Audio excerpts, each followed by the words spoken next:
Hi friends, tailoring చేసే వాళ్ళకి blouse stitching చేశాక ఫినిషింగ్ చేయడం చాలా తలనొప్పిలా ఉంటుందండి. ఫినిషింగ్ అవ్వదు కదా తొందరగానే. మనం వేరే ఎవరికన్నా ఇచ్చి చేయించడం అలా చేస్తాము. అదే లైనింగ్ బ్లౌజ్ అనుకోండి, మనకు ఫినిషింగ్ తక్కువ ఉంటుంది. హెమ్మింగు ఓన్లీ నెక్కి బ్యాక్ నడడానికి ఉంటుంది. చేతులకి అది మనం తిరిగేసేస్తాం కనుక పైపింగ్ వేసి ఉండదు.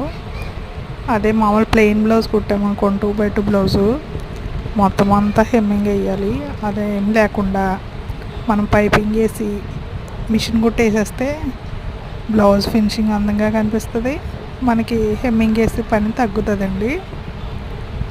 మీలో ఎవరన్నా ఇలా చేస్తారా? నేనైతే ఇంతకుముందు అయితే హ్యాండ్ వర్క్ వేసేదాన్ని, చాలా టైం పట్టేస్తుంది అది. అందుకని ఈ మధ్య నేను మిషన్ కుట్టేసేస్తున్నాను. అలాగైతే ఫినిషింగ్ అందంగా ఉంటుంది.